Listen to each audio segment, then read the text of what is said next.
4 मुलांनो, आज आपण शिकणार आहोत इंग्रजीचे वाक्य, मराठीचे शब्द आणि गणिताचे गणित.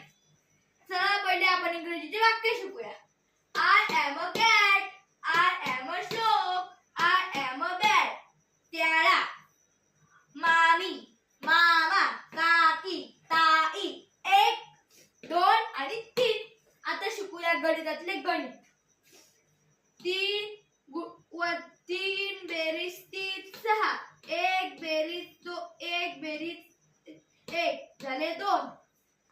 4 मधल्या 6 जात नाही म्हणून आपण 3 एक दशक घेतला. तो एक दशक इथे ठेवला आणि वरती राहिले 2 झाले 4.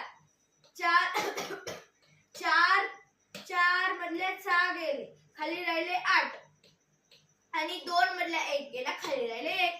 मुलांना आजसाठी एवढंच आणि बाय बाय. पुढच्या व्हिडिओसाठी लाईक आणि सबस्क्राईब जरूर करा.